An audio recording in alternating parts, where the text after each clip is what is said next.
social and political commentary from a Christian male perspective. Grace and peace, everyone. We are back. Thank you so much for tapping in with us on this evening. I do apologize that we did not do a show on yesterday, but hopefully today we'll make up for it. We'll make up for it. Shout out to everyone who's already jumped into the best live chat on the internet. Please make sure that you go ahead and hit that like button and drop green hearts in the chat when you do. Thank you so much. So usually pretty much every night we've been pretty consistent. So I do want to say that we've been pretty consistent with doing a live stream, going over, talking about, reviewing what's going on, the newest findings in this New Orleans jailbreak. I call it the Great Pookie Escape. And it has been a fun time. Have a good time talking about it. However, yesterday we got a lot going on over here at Whitaker Park. Y'all pray for your boy. We got a car issue and lots of people going to camps and trying to be mature. We got internships we're doing. We got all this kind of stuff like that. So y'all just pray for your boy. So I didn't do a show last night. And if you follow me on my goals channel, I owe you a live stream tomorrow. I owe you one. I apologize. It's just been hectic over here. And I got good things to talk about on the goals channel, by the way. It just been hectic. I ain't gonna lie. So y'all understand your boy and pray for him. Now I will tell you this though. Let me back around. We had a great show on a righteous perspective this morning. Fantastic conversation. I'm gonna go ahead and make sure the mods drop the link to that discussion over there today. It was a great conversation. So hopefully that'll make up for any kind of consternation that I caused by not doing a show yesterday and not updating my goals accountability channel. I will get it together. I promise you. I really will. Let me go ahead and drop that in the chat real quick for that y'all as well. Shout out to everybody who's already hit that like button. All right. So if you're not familiar with what my goals channel is, here it is right here in the chat. Feel free to check it out. I do a daily. I had been doing pretty consistent. I got a little offhand this week. I promise I'll do a live show tomorrow. I'll make sure it's a better show tomorrow.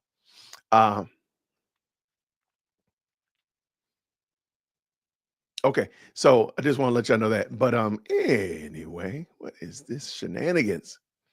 But besides that though, thank y'all so much for jumping into the best live chat on the internet. I appreciate y'all so much for all of that. I really do. It means a lot. So let's go ahead and talk about it tonight. We got some Pookie updates. It's not really a good update because they haven't arrested anybody new. They've arrested 14 accomplices. That gentleman up there in Arkansas, the former police chief that escaped, he's still running free.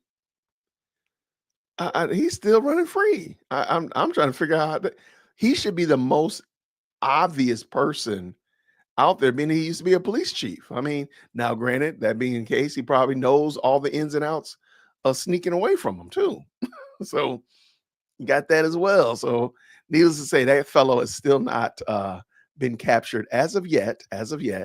But none of my Pookies. I still got 2 Pookies that are out there, and it is some crazy work that they're still out there. I did not think it was going to be this. I really thought it was going to be by today.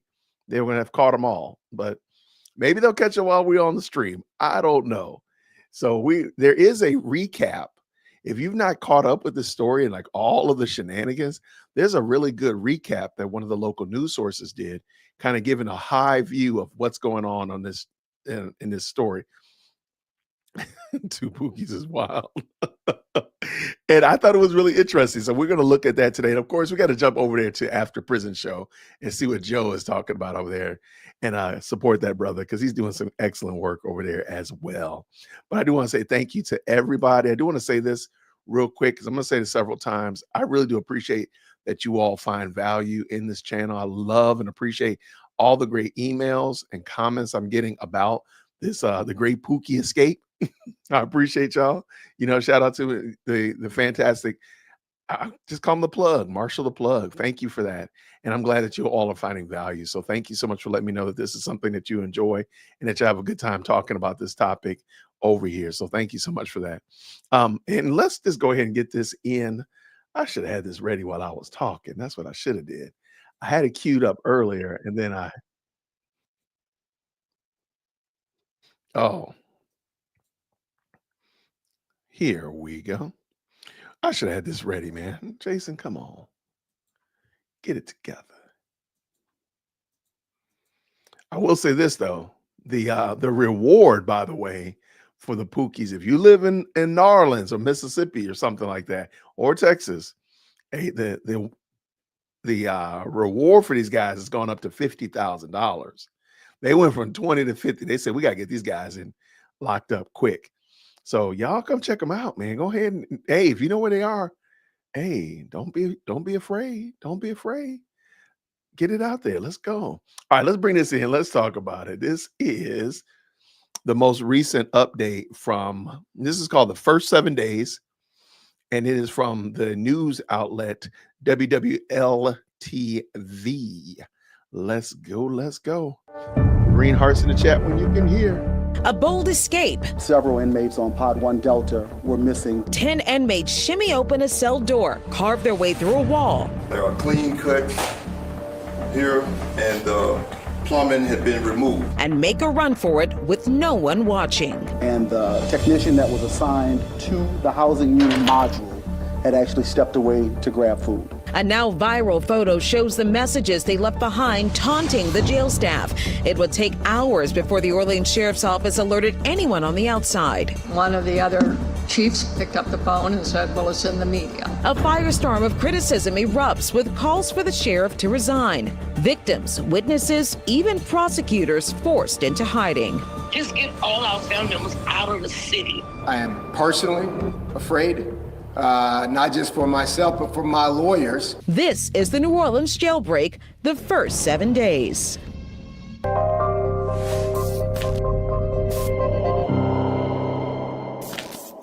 Well, thank you for watching our special coverage of the Orleans Parish jail escape. I'm Sharice Gibson. We're going to bring you a detailed timeline to show exactly how the saga started, who's been captured and where. You'll also see the problems now being blamed for allowing a total of 10 inmates to reach freedom. For 5 of the prisoners, it would only be temporary. Half of the escapees were back in custody 1 week after the escape. Devin Bartolotta breaks it down, walking us through all the major events since the inmates made it out of the Orleans Justice Center. It was a week that exposed cracks in the overall security system at the Orleans Justice Center. Cracks in the communication between law enforcement. Cracks that 10 inmates slipped right through unnoticed, giving them an 8-hour head start on law enforcement when minutes mattered. Here's how it started. Day 1. At 12:23 in the morning, Friday, May 16th, inmates began pulling on a cell door, a door that the sheriff's office knew could be manipulated off the track. No staff members were in the pod, and a civilian hired to watch the cameras had stepped away. At 12:43, the inmates entered a cell where the water had apparently been turned off, and someone, either inside that cell or maybe out, sawed through rebar, bolts, and a pipe to make a hole. This is the moment of freedom. At 1:01 a.m., 10 inmates ran out of a loading dock door and reportedly used blankets to climb over razor wire. All 10 of them then ran across the interstate in front of several cars. The hours that followed would be crucial, but the escape went apparently unnoticed through a 6:30 a.m. shift change and wasn't discovered until 8:47 a.m. during morning head count. At some point, staff discovered the hole in the cell wall and the taunting message left behind. Too easy, LOL. At 8:53, the jail was put on lockdown. 9:30, the Marshals Task Force was notified. 10:30, the New Orleans Police Department was notified. 10:50, the Orleans Parish Sheriff's Office sent out a press release about the escape.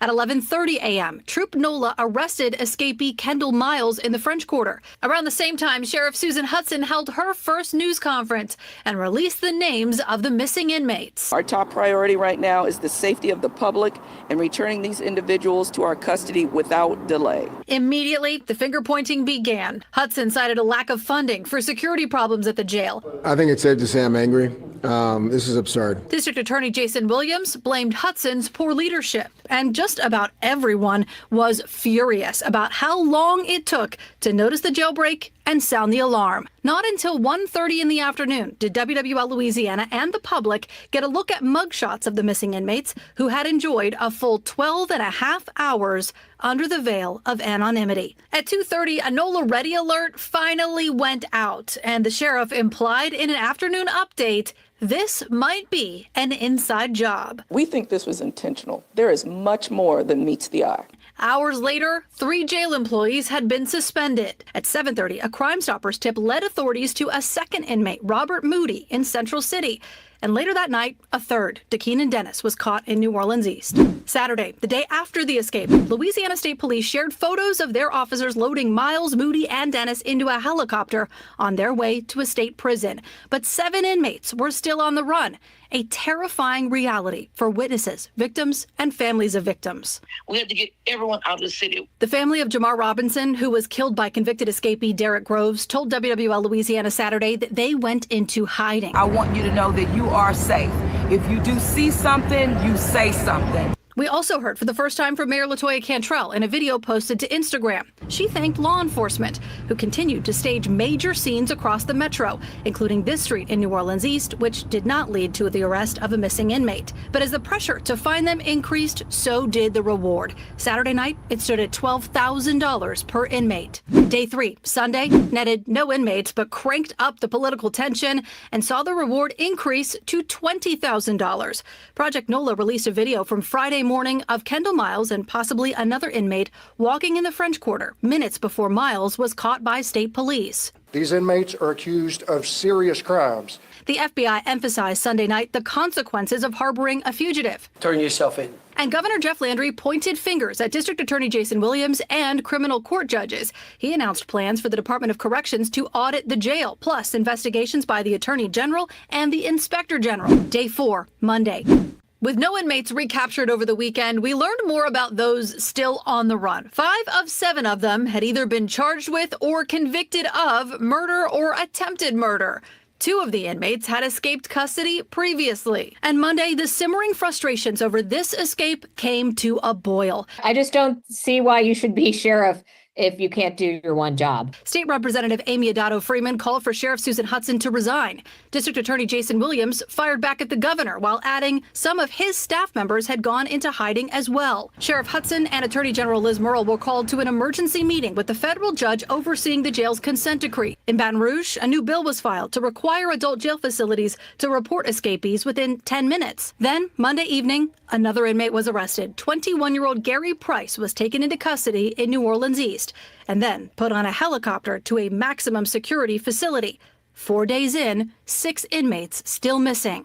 On day 5, with 4 recaptured inmates at Louisiana State Penitentiary, there were signs that the internal investigation into their alleged escape was making headway. News came that 33-year-old Sterling Williams was charged with helping out. He was a maintenance worker. Sources say he admitted to turning off water to the cell where a toilet was removed. Williams's attorney said he was just doing his job. He was used as a tool by the escapees and is being used as a fall guy by Sheriff Hudson. City Council wanted answers too. One arrest has been made, and we are continuing to pursue everyone involved. Sheriff Hudson took responsibility at a meeting with the Criminal Justice Committee. That meeting got heated at times, and Hudson asked for more money. I just want to stop because I don't want to just play without stopping and adding some commentary. Why have we not found out who besides Sterling Williams was suspended or fired or reprimanded for this? There's 3 other employees. They just say they've been suspended. Well, what did they get suspended for? Because y'all plaster this young man's face all over left and right, but why only him? Who are these other people? I just want to know. And we are going to talk about the police chief of Arkansas in a moment as well. But yeah, it just seems interesting. Like, why are we not learning about the other people who have absconded from justice or did something and broke the law, whatever? Why are we not doing that? Let's go. For the jail. Later, she announced she was temporarily suspending her re-election campaign to focus on the problem at hand.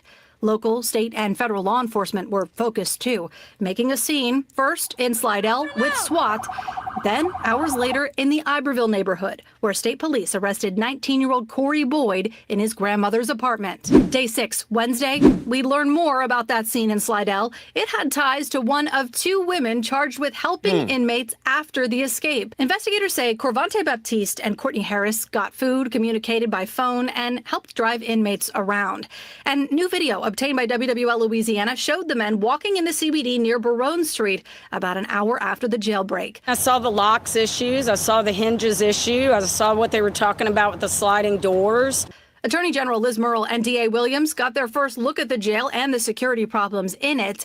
And at the state level, Governor Jeff Landry signed an executive order. Today, we say enough is enough, Directing multiple agencies to put OJC and New Orleans justice system under a microscope. Only 5 inmates were in custody by Wednesday, with none of them having traveled even 10 miles from the Orleans Justice Center. Day 7, another day without an inmate arrest, but 59-year-old Connie Whedon of Slidell was taken into custody, accused of helping one escapee and giving him money. Also Thursday, WWL Louisiana obtained more video of those inmates strolling through the CBD the morning of the jailbreak.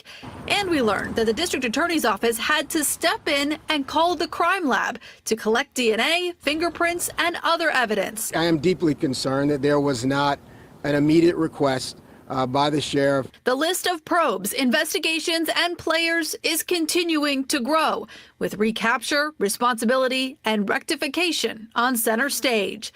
Devin Bartolotta, WWL Louisiana. And as you can imagine, when word of the inmates' escape from the Orleans Justice Center reached their alleged victims, there were questions over not only how this could happen, but why they weren't notified. Some families say they didn't even receive a call alerting them of the jailbreak. Others say the thought of these escapees being back on the streets sent them into hiding. No one notified us, no one tell us anything. Derek Groves is one of the inmates who broke out of OJC, along with 9 others. He initially made headlines after being found guilty of 2 counts of second-degree murder and 2 charges of attempted second-degree murder in a Mardi Gras Day shooting in 2018, claiming the lives of Byron Jackson and Jamar Robinson. Now, Robinson's family, who asked to remain anonymous for fear of their safety, are in hiding as Derek Groves remains on the loose. Groves was set for sentencing in July of this year after being convicted last year in their family member's murder. You know, we had to leave work. We didn't know what was going to happen. We didn't know how Derek Groves felt like with this process of us. You know, either he was coming for us, we didn't know. It's a fear shared by some of the alleged victims of the escapees, and in anger they weren't notified by authorities that their lives could be in danger. Another shooting victim says his alleged perpetrator's escape stoked fears he would try to finish the job. My mother called me up and told me that Kendall Miles escaped from prison. Kendall Miles, the first escapee to be captured, is accused of shooting this victim in 2022. That was as he was on the run during another escape, this time from the Bridge City Center for Youth. That's the only thing that's going through my head is that looking for me again to try to shoot me again and make it right by killing me. But District Attorney Jason Williams says the fear of retaliation is widespread, even pushing 2 of his prosecutors to leave the city. I am personally afraid. Not just for myself, but for my lawyers. We were asking for a life sentence of this man, and he is now at large. 2 of the lawyers who I tried that case with, who successfully went forward, able to get a conviction on that case. These lawyers got out of town this weekend with their families out of fear of retribution and retaliation. Acts of retaliation are why some are calling foul at OJC. It wasn't known for hours some inmates were running loose on the streets. Do you think that the first thing, by the way, Angola is the prison, and we did a review of Angola a couple of nights ago. It's the prison that most of these people that, these guys that escaped, they probably should have been going to. That's really where. So Angola knows how to deal with these guys, the jail, not so much. But do you really think, I'm not trying to make light of it, because I do think it would be scary. I can't imagine the thought. But do you really think somebody's going to get out of jail and they want to be free, they want to be low key, that they're going to attack or go after or try to seek retribution? or vengeance or revenge on the, again, like the lawyer that prosecuted their case or family members related to it. I'm not saying that their fears are not justified, but I don't know if that wouldn't be the first thing I would be trying to do. I'd be trying to lay as low to the ground as possible, as low as I could. Like the last thing you'd be worried about is DWC coming after you. Like I'm trying to stay out of trouble. And because also with that being the case, I would know that you all would be looking, you'd have your eyes on the DA or this attorney or this family member or whomever, like this witness. Well, yeah, you'd probably be looking for them. You'd probably be, scoping them out. So if I went after them, that's going to put me in greater danger. I mean, I don't think I don't think that is the biggest concern. Now, granted, again, there is a level of concern. I just don't know if it's the biggest concern. I don't know. I just wanted to hear what y'all thought. Let's go.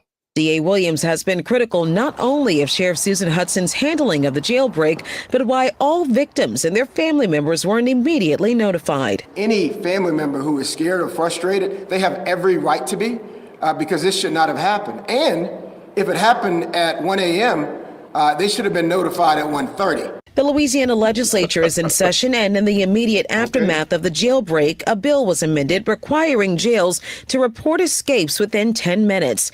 The bill was amended by House Criminal Justice Committee Chair Debbie Villio, who says in part, it is inexcusable that the prison break of the magnitude of the one that occurred in New Orleans could go unreported for hours. It is irresponsible for an agency not to sound the alarm about possible harm to a community. A similar bill made it past Governor Jeff Landry's desk last year, requiring public notification of juvenile escapees. Several inmates on Pod 1 Delta were missing during their head count. Until the remaining escapees are caught, the families we spoke to say they will remain in the shadows, hoping these alleged criminals are brought to justice once again. We were inside the jail just weeks before the escape with Sheriff Susan Hudson showing us some of the issues like broken locks. And WWL investigative reporter Mike Pearlstein toured that jail with Hudson shortly after she was elected in 2022. Joining us now for a discussion on how this all played out. There were issues that Hudson pointed out 2-3 years ago with the jail. In particular, those jail cell doors, which can be moved off their tracks so that they don't lock properly. And she showed us how inmates took advantage of that by stuffing towels or, wadded up tissue paper to keep those off the track and use that, at different times when they're supposed to be locked down to get out of their cells. And a lot of people said that they were having issues. Susan Hudson spoke up about this before. We did not receive the funding to fix those things. So why is that? Well, that's actually being investigated by the city council, among others, as to what kind of funding the sheriff did get and what it went toward. However, she did point out that there were, physical plant deficiencies in that jail. At the time in 2022, when I took that tour, she blamed a lot of it on her predecessor not maintaining, the facility, which was relatively new, 2015, when that new jail opened. And there are obviously questions from 2022 up to present, where the money went, why some of these deficiencies, as she described them, weren't addressed earlier. Prior to the millage election, we went on a tour and she pointed out some of the same problems and issues still existed. So I do think now that there's a lot of attention on Sheriff Hudson's administration of the jail and actually the building itself. Where did the money go? She went so far as to tell us during the course of our coverage that they don't have any kind of a maintenance contract. Well, isn't Governor Landry doing proposed an audit on the Orleans Parish Sheriff's Office? Yes, he's proposed an audit. The city council is probing the money. It looks like there's going to be a lot of eyes at many levels on the sheriff's operation of that jail. You talk about her predecessor. You spoke with Marlon Guzman, and you of course mentioned about the fact that this was relatively a new jail. What was his response to everything that's happened and everything that Sheriff Susan Hudson has said? Right, we got on a Zoom call, an interview with the former sheriff, Marlon Guzman, and he said that the failures were catastrophic, that none of the issues were too big that they could not have been addressed. He said that it was not just, the building, but the guards, the other personnel, and we do need to point out that that existed during Marlon Gusman's time. It carried over into Susan Hudson's tenure as the sheriff, and she readily admitted that particular pod at the time unmanned, that another lookout area for monitoring of cameras. The person assigned there went out to get something to eat. And that person was a civilian. Correct. Civilian monitor. Mean? They don't necessarily have to be, trained, post-certified law enforcement deputies. They're the ones who interact, say, on the floor with the inmates. The ones who sit in control modules are usually civilians. Well, talk about this. What does that mean, civilian? Like, are they just like, I'm a civilian. So what, is it somebody just like me? I work there or something? I want to know a little bit more about this. When they finally catch the last Pookie and they're able to come clean, I cannot wait to hear just how much of a dumpster fire this was, because it just seems like such a head scratcher. Like, how is this happening? So many layers. Like, the door was just that stall, that cell, that door was able to be yanked off the hinge. The water in that cell had to been cut off, and so many levels. I'm wondering, again, I said this before, I think this has happened before, and it just so happened that there were so many of them that it got out. That's what I think happened. I think somebody, because again, when you see that door, the cell, when you see the other side of it, because they showed the other side video, and I think I have a video coming up where they show the other side of it, it's pretty clear that they didn't do that night. I'm sorry. Oh, by the way, I will get my rebar tomorrow, and I will be doing an experiment and seeing if I can cut through rebar with my old clipper blades. So stay tuned.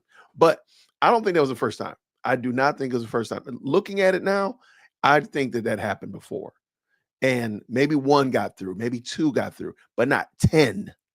And maybe they caught them before they got too far afield, and that's why you never heard about it. I don't know. But it doesn't look like that was the first time. It doesn't look like they blazed the trail. It looks like it was a very well-worn trail sliding through there. And then, of course, all these little just so happened to work. That doesn't make sense. That does not make sense. So I'm I'm looking forward to this being settled and hearing how it actually, I want to see a reenactment. I have got to see a reenactment. And shout out to this news outlet, because I feel like they did a really good job of giving you a time breakdown. And maybe we'll put it up on the website or something like that. The time breakdown, what happened with this time. Because again, you want me to believe that they broke through that wall in an hour and nobody heard them. Okay. I get, okay. All right. Okay. Maybe I'm missing something with clipper blades. That doesn't even make sense. That doesn't make sense. There's some shenanigans happening in here, and you got all these people. Now, the only person that gets the bus thrown at him is the maintenance guy, the plumber. Now he cut the water off. He's gonna get the hand slap, right? But he's the only one, and the other people that got suspended, we don't know who they are. Come on now. There's some shenanigans, y'all. There's shenanigans up in this place. There's shenanigans in the house. I just cannot wait, because I really think when this thing gets played out and we really find out, maybe not find out to the fullest, but when we find out just how much shenanigans have happened. Oh yeah, WDSU. Those are my people over there. That's my folk. I think I got a video from them queued up. Let me see. I don't think so. No, I don't have WDSU tonight. But you know what? I'm going to go check them out right now. Thank you so much. But I think once we find out as much as we can, I think we're going to be all like, what in the world? Because I'm sorry. I just don't believe that hadn't happened before. I'm sorry. Okay. Hold on. I'm going to show you why I can't believe it. I just can't wrap my mind around this is the only time. Okay. Let's go back to day one. I know. Let's go back to day one. Look at this video, and you just tell me that this wall looks like this is the first time this has happened to it. All right, let's make a big screen, Jason. Put myself up here. All right, let's go. Watch this. A cell door, a door that the sheriff's office knew could be manipulated off the track. No staff members were in the pod, and a civilian hired to watch the. How convenient that no staff members that's supposed to be wandering around were wandering around. The civilian that's supposed to be watching the bank of screens just so happened to go get his, Chick-fil-A DoorDash at the exact same time. Okay. It just seems convenient. Cameras had stepped away at 12:43. Okay, you want me to believe? Look at this window. Look at this wall. Look at how nasty it looks. Okay, am I to believe that this is the first time this sink had ever been pulled off the wall? Is that what I'm supposed to believe? Because I don't know what I'm supposed to believe here. Am I supposed to believe that this is the first time that this happened? Look at that wall. Look at it. The inmates entered a cell where the water had apparently been turned off, and someone. Okay, now this is from the other side. This is looking into the jail cell. Look at how that's cut. Look at how that's. They're inside that cell, or maybe out. Look at how that's cut. And the cut is right here by my eye, right over here. There's the cut. Let me bring the little. I'm sorry. There's just no way. I just can't believe that. I just can't. Here's the cut right here. And here's the other cut right there. Hopefully that makes sense. I'm sorry. Am I to believe that they did all of this in an hour? Okay.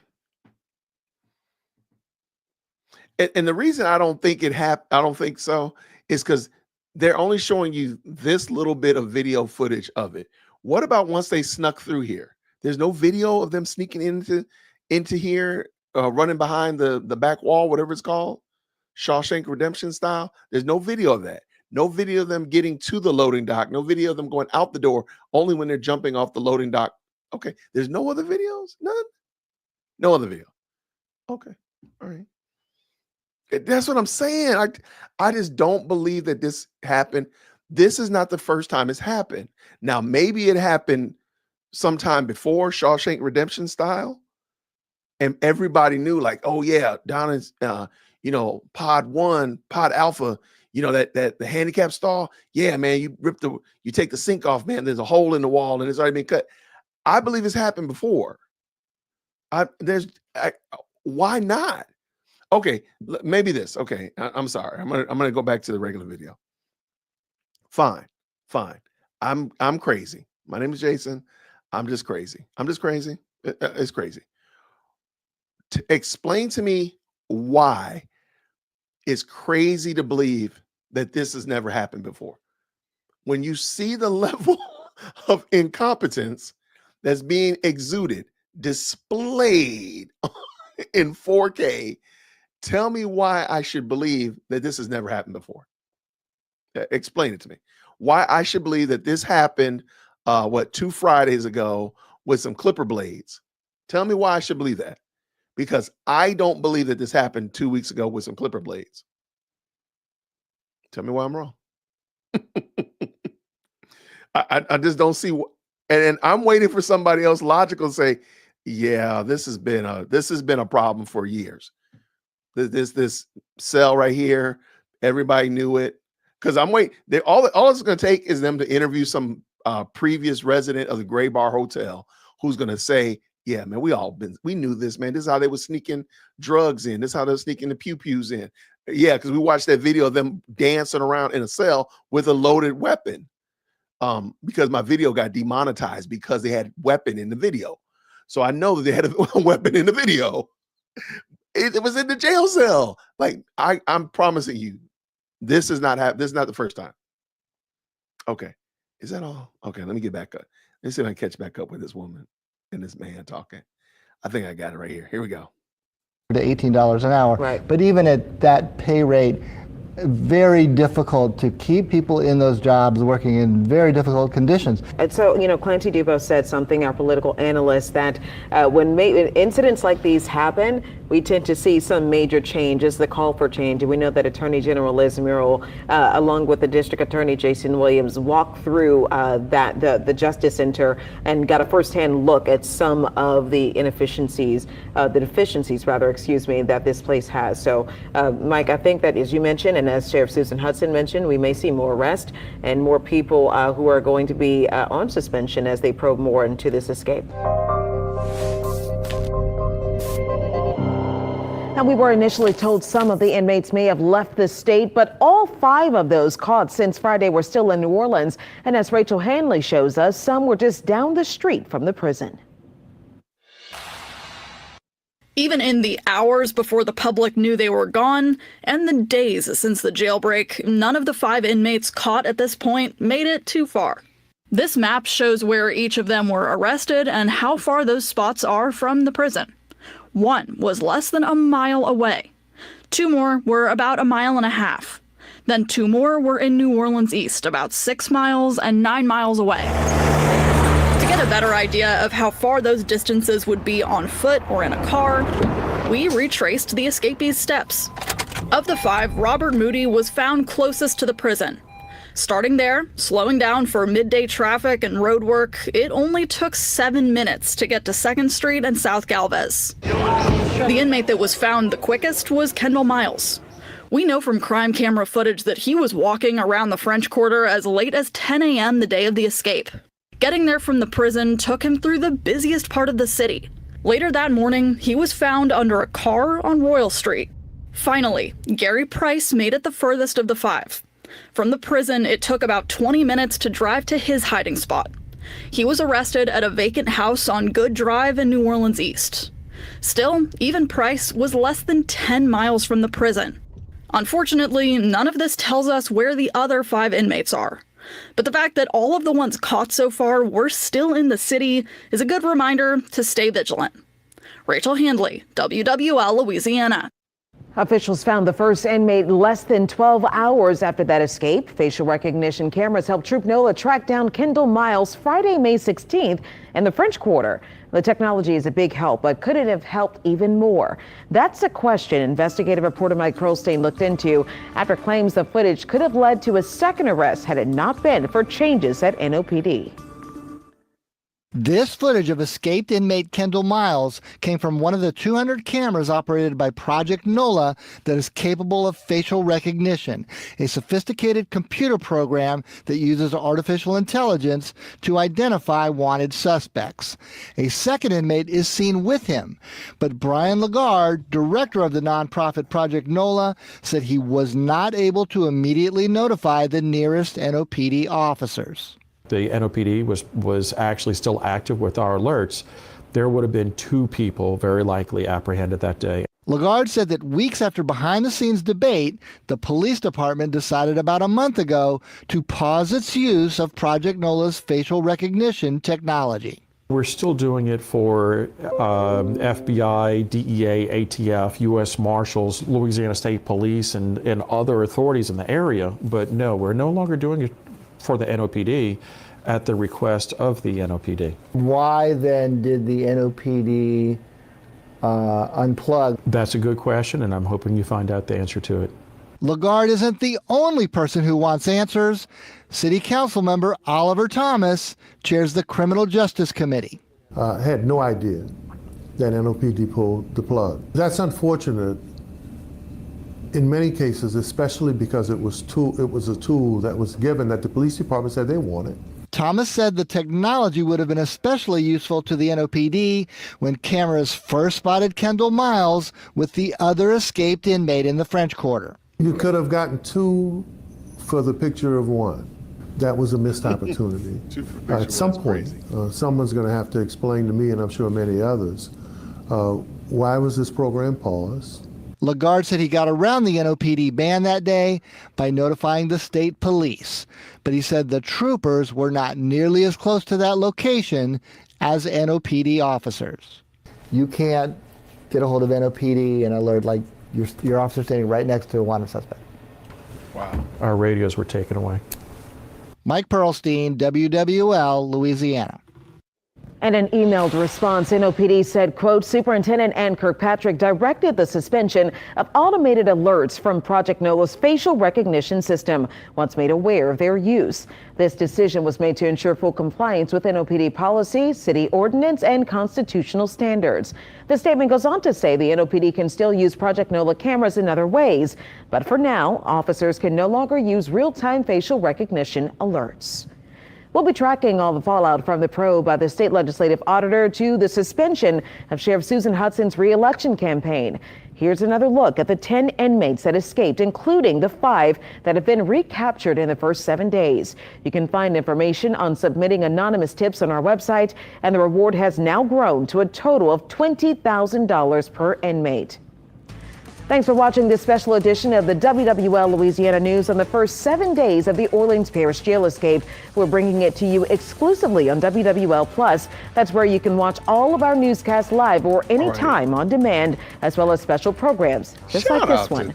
Just download the And this is, they did the first 7 days. I mean, technically today is the second week, so maybe they're going to roll out another one. The next 7 days or the first 14 days. I don't know. They might roll that out. So they have caught 3 more since then, and that was this week. So I think it's and most people are saying it. Someone asked in the chat, there's two Pookies still left, and shout out to Creole right here. Yes, Massie and Groves are still loose. Groves has an interesting background. Both of them have very interesting backgrounds and very interesting stories, to say the least. But shout out to that. Thank you so much for that. Let me drop this link in the chat for you all if you all want to go back and watch this and maybe hear a little less of me pontificating that they've done this before. I just dropped the link in the chat for you as well. Thank you to everybody who's hopped in. Shout out to our newest family member, gang member, the DWC gang. Where is West Virginia? I saw West Virginia earlier. There we go. Shout out to West Virginia. West Virginia Wire. Shout out to her. Ran into her today on a Righteous Perspectives channel and checked out what she's doing over there. Excellent content, making great content. If the mods could do me a favor and please drop West Virginia Wire's channel in the chat, that would be most appreciated. I'd appreciate it so much. Thank you so much to the mods for taking care of that for us. Now, I do want to talk about, they're trying to break out of another jail. And what's going on in Louisiana, y'all?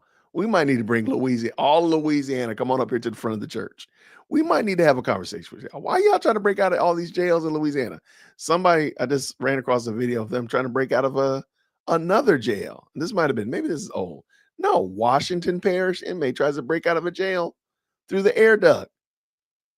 Get out of it. Y'all stop. I wasn't even ready to talk about that. Oh my gosh, man, this is so crazy. So let's bring it back in. Let's bring it back around. Let's talk about this. You know what? We're gonna leave Louisiana alone for a time. Right? Right? What? You know what? Hold on. You know what? I don't even know what this is about. It's only a minute and a half. Let's just bring it in. I'm just gonna bring it in anyway.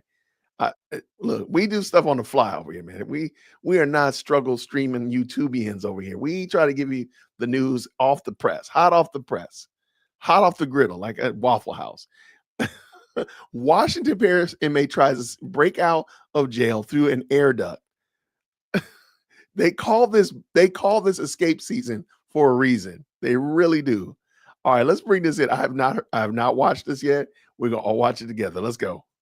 New video at 5 showing another inmate trying to escape from his cell, this time on the North Shore. In Washington Parish, deputies say an inmate tried to escape through a vent. North Shore Bureau reporter Shawanda Jones in Franklinton with a dramatic look at this video and how deputies were able to respond so quickly. Shawanda? Yeah, guys, it sounds like something out of a movie, and maybe if this was a movie, maybe the plan would have worked out well, but in this case, it didn't. That inmate's breakout attempt did not get him far. They say he stacked an ice chest and a mat on top of a cellmate's bunk and climbed into an air duct looking for a way out. Surveillance cameras didn't catch a full glimpse of him, but they didn't have to. A 24-hour manned surveillance room staff member caught inmates in another block flagging down the guards. Lorio wasn't exactly silent when shimmying through the air duct. Deputies say once he realized his plan was ruined, he tried to squeeze back through the way he came. But by the time deputies got to Lorio's cell, they say he had crawled back down, laid on the floor, and covered himself with a blanket as if he did not just try to escape minutes before. Lorio was removed from that cell, and the opening in the vent has been welded shut. He never made it to an exit, but his intent was enough to warrant additional charges. Dang. It's a good thing that we actually have alert deputies now, supervision's there. They're able to man the shifts properly and be there when something goes on, just like they notice somebody flagging. The chief says even if other inmates did not alert the guards, Lorio never would have made it past the air conditioning fan. Reporting live in Franklinton, I'm Shawanda Jones, WDSU News. Okay, y'all. What is wrong? What is going on with these people? And the thing is, even with what we notice about the 10 Pookies, some of them didn't have a long time in jail. So by them escaping, they've actually exponentially increased their time in jail. That's just crazy, man. That is just the craziest thing. Now, some of them need to be under the jail. Let's just tell the truth, shame the devil about that. Some of them need to be under the jail, but some of them were not really in jail that. I mean, there's one that had like 16 months left. Of like a 4-year sentence or something like that. It was not really long.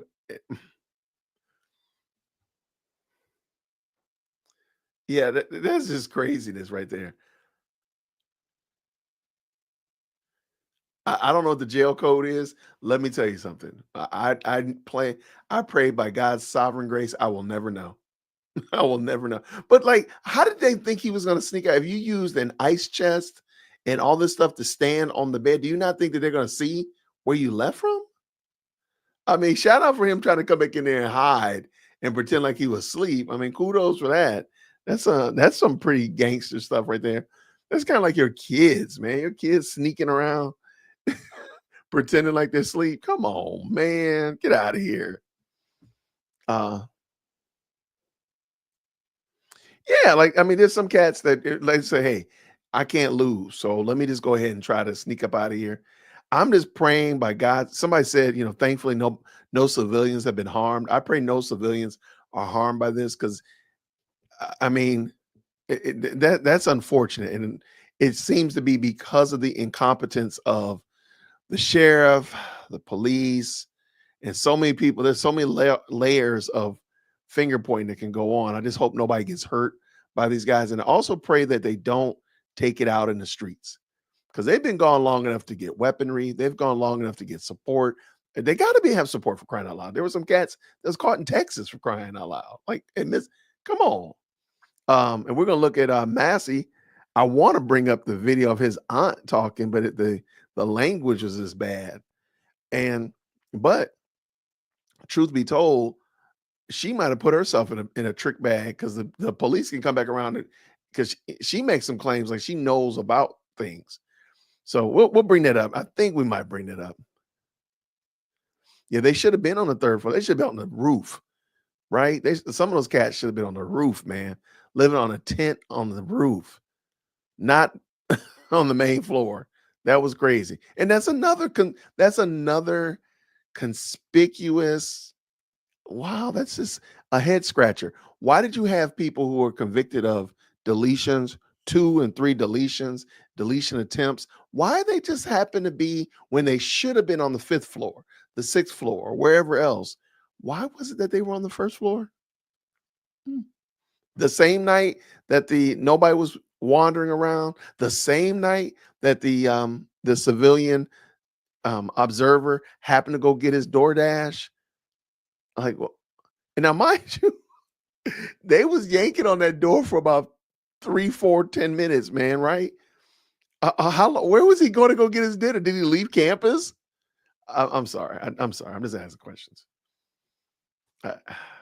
Yeah, I'm gonna see if I can pull up that video and maybe I'll do some edits for tomorrow's show. Maybe I'll do an edit. Yeah, she gonna end up finding herself in jail. I told y'all, and I've said this before, social media is not street dudes' friends. If you're a street dude, stay your butt off of social media. Stay off of it. You wouldn't have seen the old school mafiosa, the old school gangsters on Snapchat talk about what they done did. It just don't work. Yeah, she should definitely go ahead and resign. Go ahead and you know what? Facilitate this capture. Get those last two, but then once that's over with, she needs to resign. She needs to be at the helm, taking all the questions, getting all of the smoke. And as soon as they capture those last two Pookies, she should step down because it doesn't make sense. No, stay on and get caught. I think you and I are coming from two different perspectives.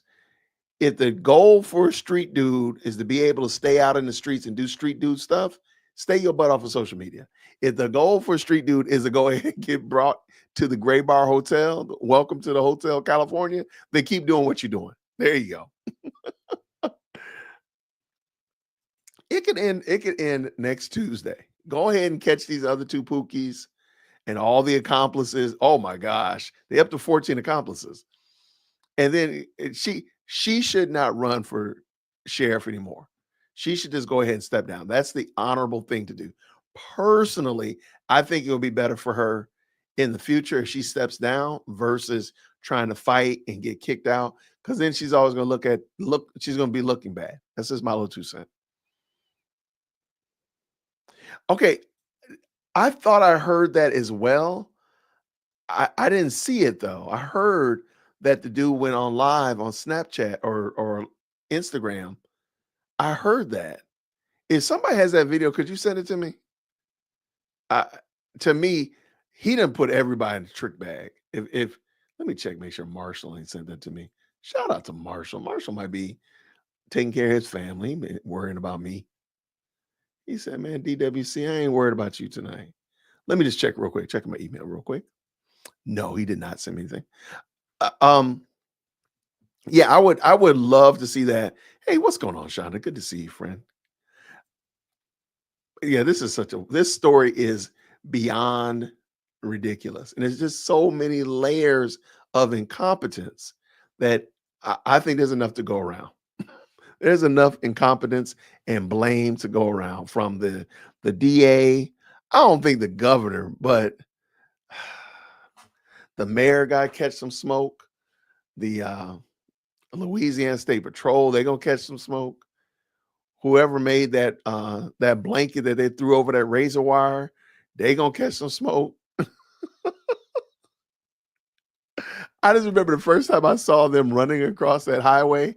I was like, wait, why are there people running across the highway? That's so dumb. What's going on? Oh, wait, what'd you say? Aunt Massie put out 2 videos. I think it was referenced in the news that the family wants Massie to get in contact with with a pastor and a grandfather. I saw that part, but there was some language in there. I did see that one. Maybe I might have that one. Here, let's start. You know what? Let's leave Louisiana. Let's get out of the Bayou country. Let's jump up there to Razorback country. We are going to go check out what in the world is happening in this case in Arkansas, where a former police chief is serving like 80 years. He walked out of prison in a makeshift prison guard uniform. I still believe that that's a real uniform. Like, where do you get black fabric from if all your fabric in the jail is white and black? The pinstripe jail uniform. Where did you get this from? So anyway, let's bring this in, y'all. Shout out Green Hearts in the chat where you can hear. The FBI is upping the reward to $20,000 for information leading to the arrest of the notorious escaped inmate known as the Devil in the Ozarks. The U.S. Marshal That's Service crazy. released a new wanted poster today, marking the growing urgency of this massive manhunt. It's been almost a week with still no sign of the 56-year-old Grant Hardin. Hardin is a former police chief, now convicted killer and rapist, and he was serving an 80-year prison sentence when he escaped from the Calico Rock prison in Arkansas. He was disguised as a corrections officer. Y'all, that has got to be the most savage, was that spirit Halloween costume ever. This dude made his own correction officer uniform. This is craziness, y'all. And they ain't found him. And and somebody said it earlier, this dude knows how to hide. He knows what to do. He probably knows everything to do. I'm sorry. If they catch this dude, I will be very surprised. If they catch him before they catch them 2 Pookies, I'll be very surprised. I mean, because he just walked out. Now, mind you, we looked at where this jail is located. It's in the middle of nowhere. Somebody picked him up. You don't just walk. This is several miles off of the beaten path. So this jail that he was in is not is right down the street, down the corner from In-N-Out Burger, over by the Walgreens. No, this was out of the way. Somebody helped him. I don't think this dude is gone. I'm sorry. I don't think this guy's gonna get caught. He already knows how not to get caught because he's a police officer, former police chief, please forgive me. They had to go find people. So they know how to catch them. So he knows what not to do to get caught. That sounds like some Inception. But also, he had some kind of help. Because you cannot convince me this is not a uniform. We watched the show the other night. I'm sorry, this is a uniform. I don't care what you tell me. I got to see him. And I need him to explain to me how he made this uniform, how he made black clothing when you're in jail. I just want to know. Officer wearing a uniform that was not standard issue. Hardin has been described as a dangerous sociopath capable of anything. Oh my gosh. A former boss of his at the Eureka Springs Police Department in Arkansas shared these chilling words on our show last night. He is a violent person. He shot a man for no reason in the face. Oh. He raped a school teacher while she was preparing her lesson plans. He had that I'm the king attitude, or I'm greater than thou, and you will do what I tell you or you'll pay the consequences. I don't think he would hesitate at anything. He's desperate, and what does he have to lose at this point? Right. Desperate people do desperate and dangerous things. The search for Hardin is proving frustratingly difficult for authorities. Heavy rains are impeding the search and throwing off the bloodhounds off the scent. The region also has very rugged terrain that is pocked with rocky caves. That's not helping either. And with dozens of empty cabins in the woods in that area, Hardin has no shortage of hiding places. For the latest on the manhunt, let's check in with Rand Champion, the communications director for the Arkansas Department of Corrections. Rand, great to have you here. So you said today you think Hardin is still in that area. Why do you believe that to be true?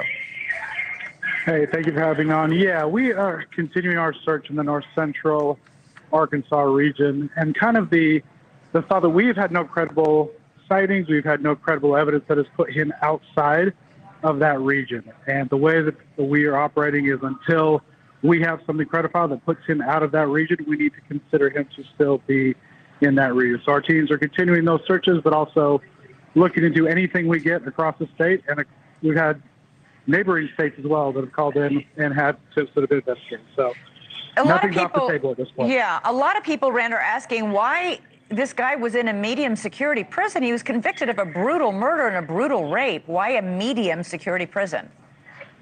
Sure, it's a medium security is how the Calico Rock Prison North Central Unit is described. There are parts of the prison that are more maximum security. And this is actually the same kind of problem that they experienced in the Orleans Parish jail breakout. You had people who should have been in maximum security who had already been tried. That why are you still here? You should have been shipped off to Angola, shipped off to a maximum security prison. But this is what happened. So I do think that there's some back and forth, if you will, here as it relates to getting people in the right place where they need to be. Jaywalkers, they need to be in jail. Drunks, jail. You delete people in a violent way, yeah, you have no business here in general populace. Okay, let's go. And the reason he was there to begin with was when we originally take people in and have their initial intake, they're evaluated and they're given a classification rating, and he fit the classification rating for that unit. Okay. Do you have any more information on how he managed to get that clothing that looked like a prison uniform? And is there any sign he had help from someone inside or outside the prison? That's continuing to be our investigation. Again, not what he was wearing in that video and that photo that you see when he's leaving. There's nothing inside the prison that looks like that. That is not a standard inmate uniform. There's no correctional officers that wear that. We are continuing to look into that. This is something that we feel he was planning for a very long time. Calico Rock Prison is known for its bloodhounds that you guys keep there. One of those bloodhounds picked up Hardin's scent shortly after he escaped, but then apparently lost it when heavy rain moved in the area? Yeah, the time that Hardin escaped, it actually was raining fairly heavily in the area. He escaped during a rainstorm. We've had a lot of rain here in Arkansas over the past month. And so, yes, initially when the search started, bloodhounds were able to pick up his scent outside the gate, and they followed it for a short ways into the woods. But due to the rains and all that, they did lose it after a short while. And do you think he's taking steps to evade the bloodhounds, like sleeping in trees? I mean, other fugitives in the past have done that, or even used pepper to throw off their scent. Yeah, I mean, that's also related to, you mentioned, him working in the kitchen. He probably had access, he did have access to spices. He had access to things like that. And then again, with his law enforcement background, he's had training, he's had tactical information. He probably thinks more like a police officer and how we will be doing these searches. So that definitely has proven to be a challenge. All right. Thank you for watching. Subscribe below and download our News Nation app right now on your phone, and you will get fact-based. I'll pass on that. All right, so yeah, this is craziness, y'all, and it is kind of scary. I do respect that there are persons in jail that may want to exact vengeance and retribution. I'm just saying, I don't know if, and maybe I'm just thinking as a civilian who, by God's grace, is never going to be in jail. So I don't know. I don't think I would do that, but I do understand. And this guy right here, he might be the kind of guy. I don't know, because he knows what to do. But I just hope they catch him soon enough. Now, somebody said he might go out on blaze of glory. I hope they don't do that. I mean, the Massie guy, what's the guy's name? Groves, and then of course this guy. I hope they don't. Now, granted, that would put an end to it and make it the case very easy to adjudicate. But I hope they don't do that, man. I really don't. I really don't. But all right, we got to go check out our guy Joe over at Past the Jail podcast or Past the Jail show. He has some great breakdowns on Massie as well as Hardin. So let's just bring him in. Let's see what he's got to say. Now let's hear what y'all got to say. We can get out of here.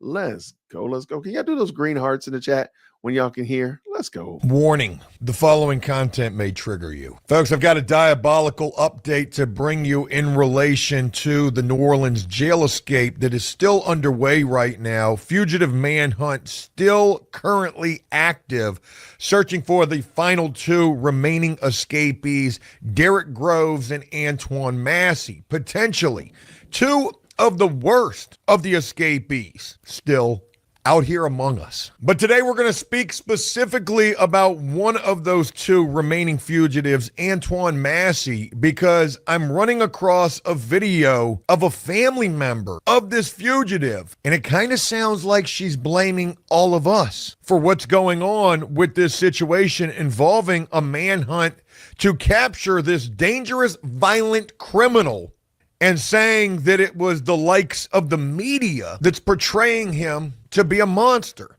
Again, let me remind you before we look at this video that one of this guy's charges is a charge. So just let that sink in. We're going to go through his lengthy criminal history, including what he's locked up for right this second. But let's start this video listening to who I believe is the aunt of Antoine Massie, saying it was all of us, the media especially, who has made Mr. Massie out to be a monster. Yeah, I can't wait to hear this bullshit. Antoine Massie's aunt speaks out after nephew's jail escape in New Orleans. Y'all making him out to be a monster. Who is y'all? That can speak up right now, because I'm the matron of this family right now. My mama is too sick for this. My daddy too old for this. And my sister, she the last one y'all want to hear from right now. But this right here pertains to Antoine Massie. If you don't have no type of consideration for our family, bruh, I get it. I understand. I can't control social media. I cannot control what people do on here. And Lord, forgive me for cursing, because I'm not even that type of broad no more. I done buried her a long time ago. But right now, our family is going through. You is opening up old things that we are trying to bury. Who's y'all and words she referring to right here? Talk about y'all did this, ripping open old wounds. What about the victim of this guy?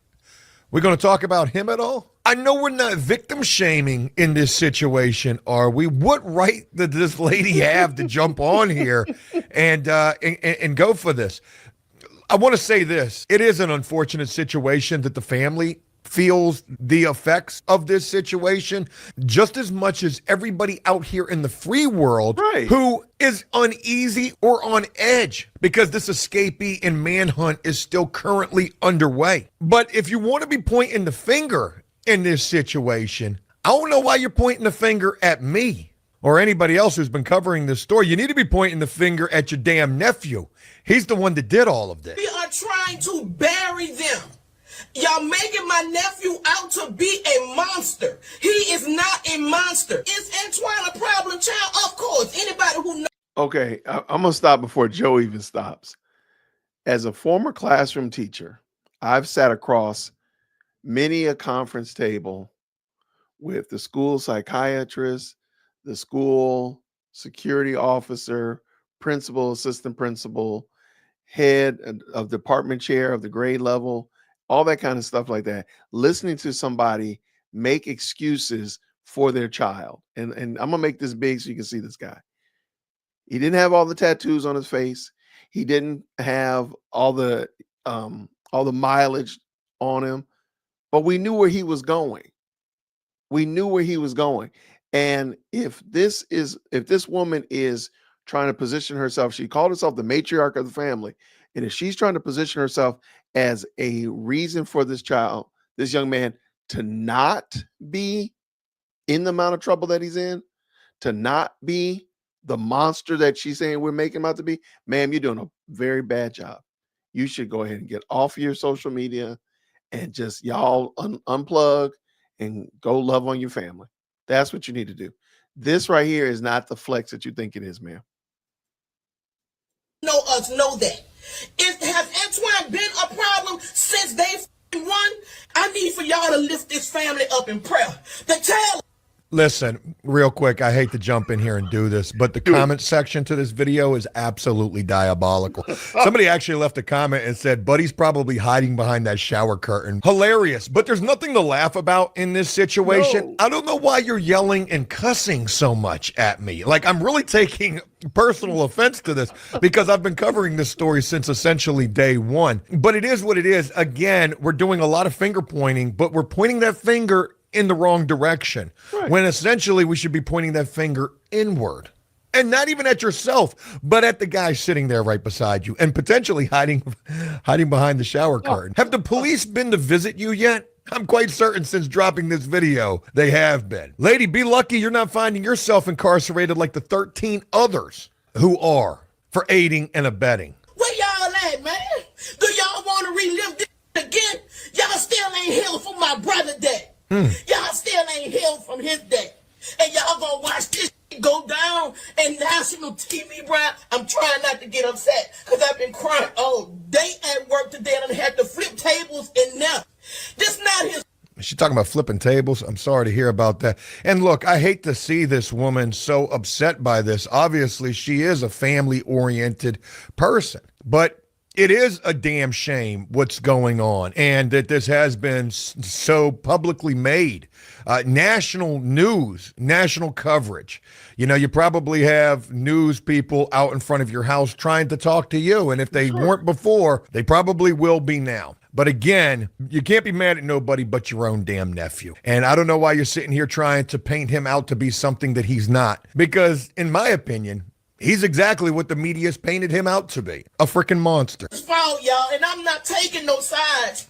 Sure sounds like you are. Make excuses for him.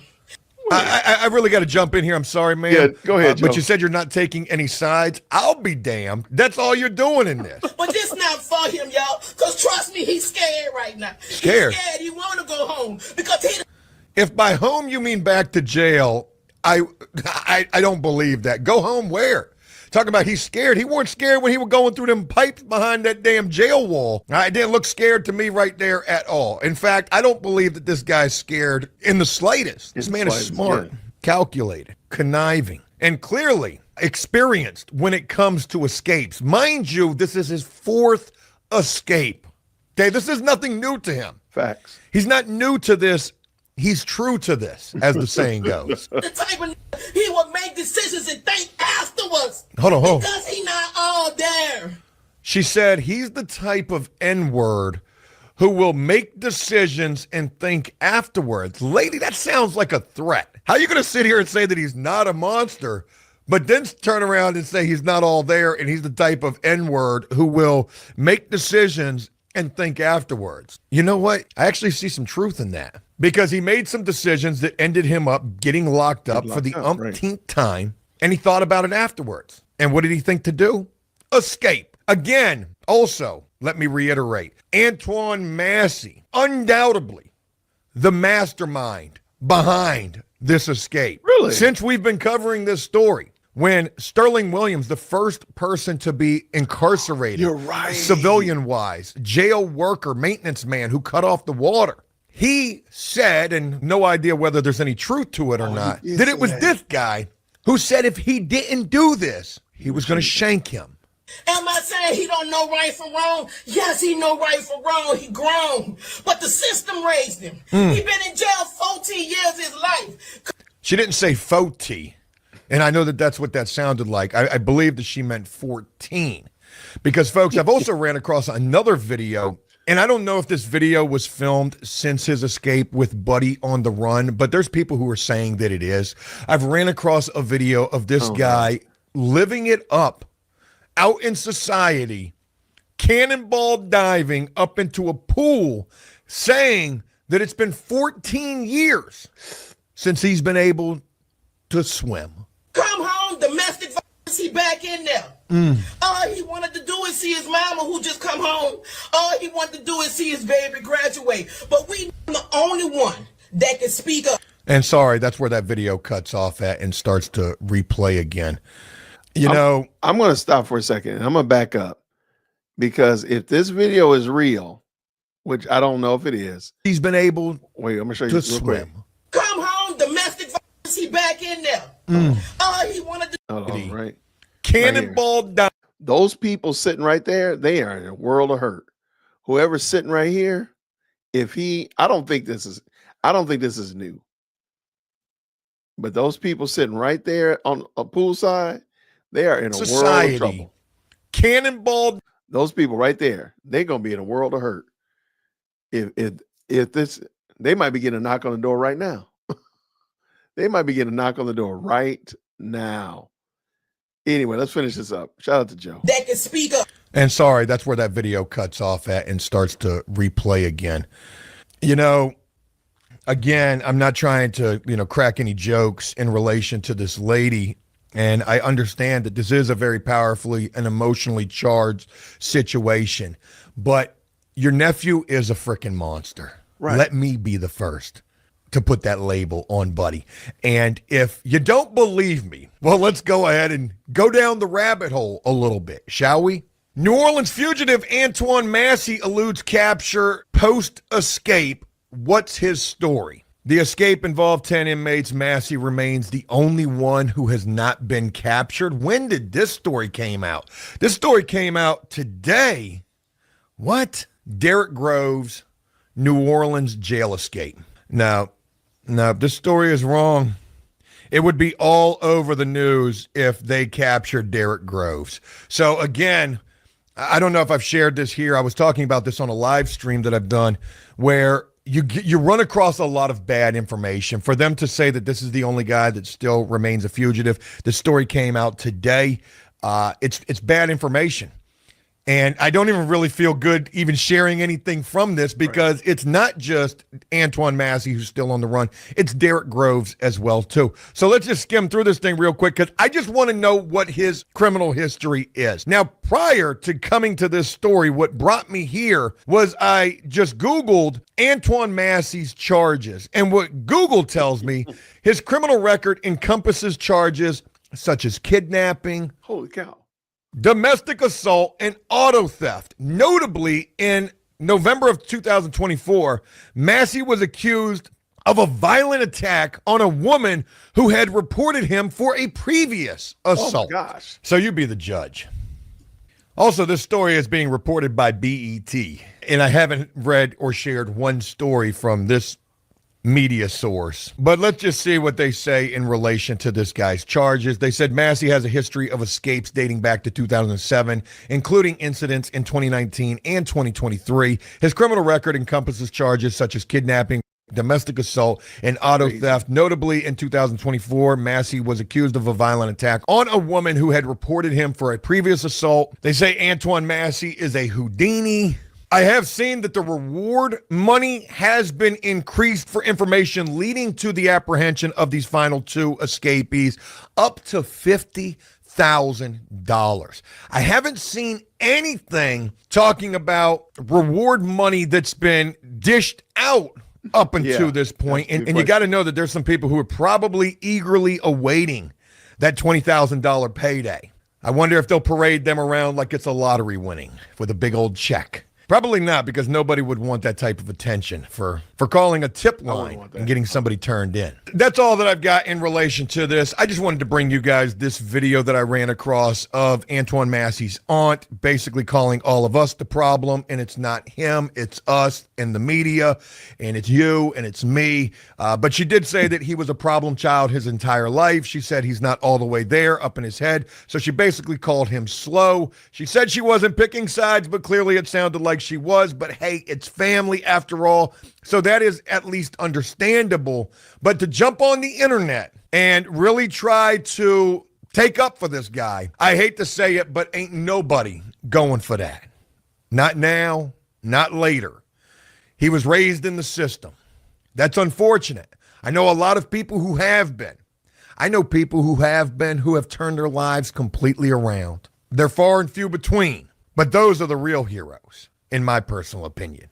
And unfortunately, your nephew, Antoine Massie, is exactly what the media is painting him out to be. He's an escapee with a $50,000 bounty, and he's a monster as well. Folks, just wanted to share this with you. Really hope you found some interest in this. If you did so, please leave a like and a comment letting me know exactly what you thought about this. And if you aren't subscribed to After Prison Show, but you're finding interest in this content and find yourself here, hey, please consider subscribing and turning on bell notifications so that you never miss an upload from us. It would greatly be appreciated and would also certainly go a long ways to helping to support this channel.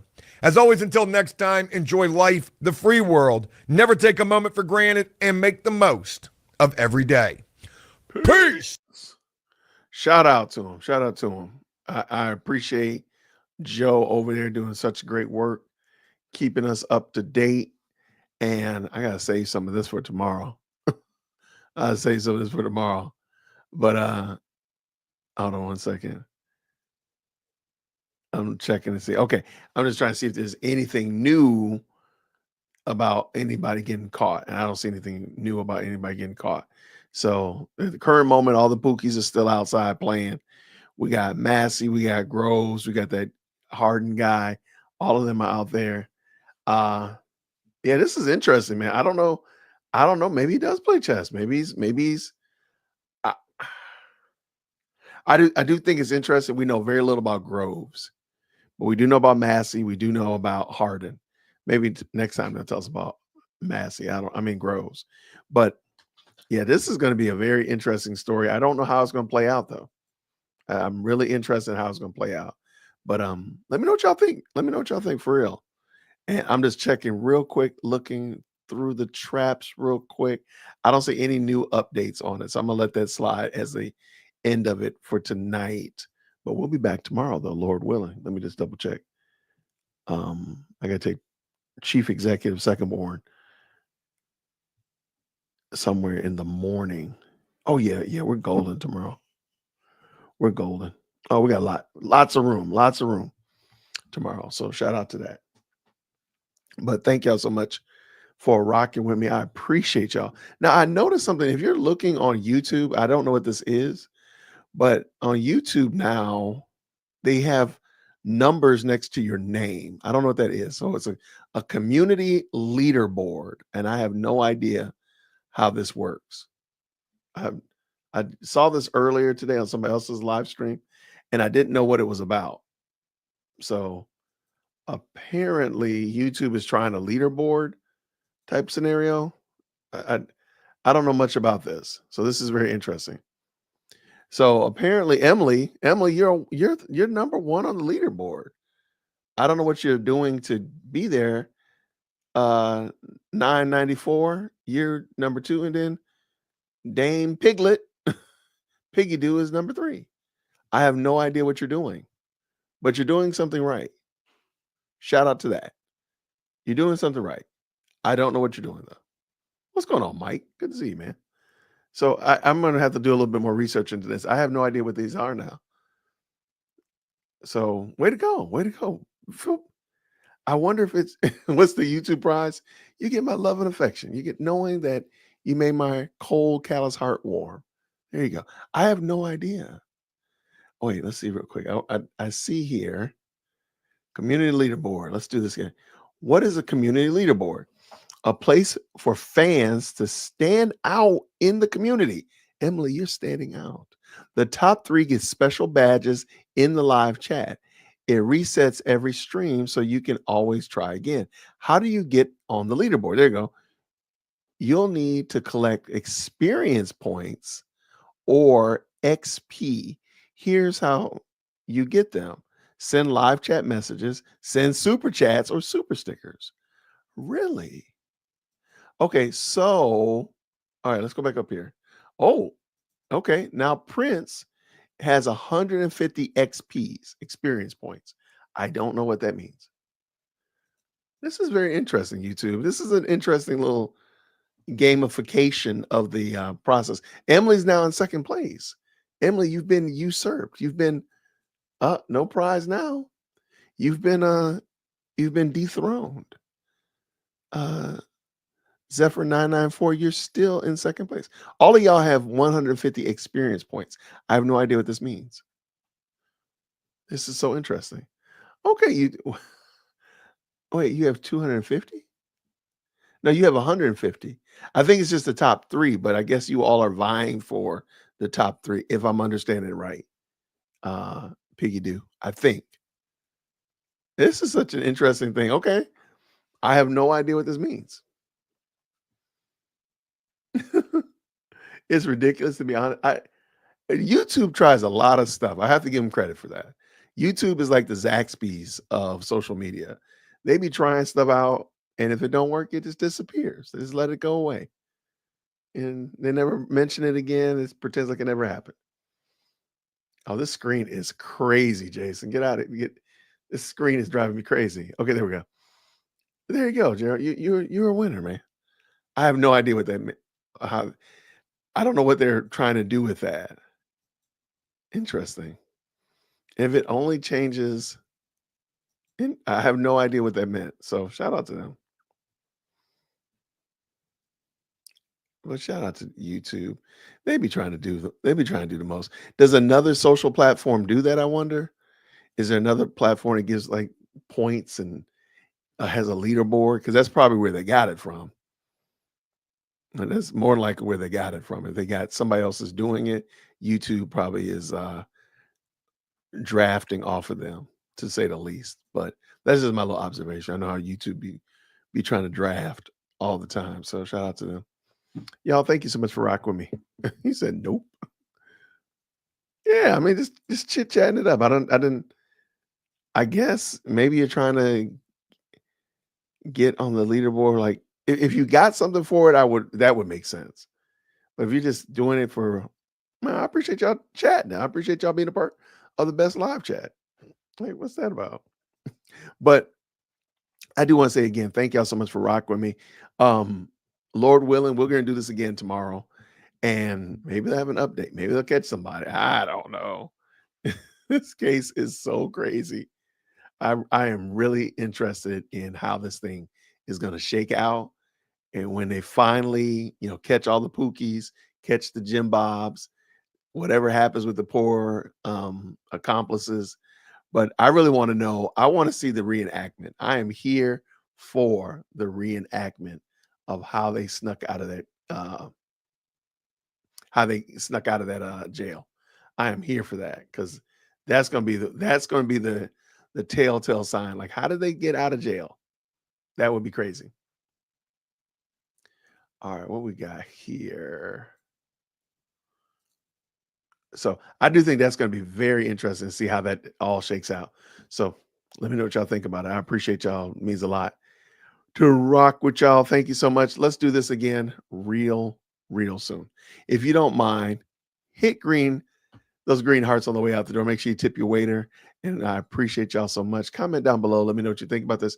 If you do run across anything else pertaining to this, I know Marshall, he always gets a shout out for sending me some great clips and some great updates. If you run across something, you're welcome to go ahead and email me, email management, dearwokec@gmail.com. I appreciate y'all so much. And gladly add it to the show tomorrow or Lord willing on Sunday. Now, Sunday might be rough. No, we'll be back because Chief Executive Second Born is going to camp. And I got to take her to camp Sunday afternoon. But we'll be back before Sunday night. So we'll be back for sure. But thank y'all so much. Absolutely. I like how you said it. Thanks to the chatters. You kept the old lady company. We appreciate y'all. Thank you so much. So go ahead and make sure you tip your waiter. Hit that like button. Go ahead and hit those green hearts on the way out the door if you don't mind. And I will see you all again real soon. Until then, everybody, grace and peace. Have a fantastic evening. See you soon.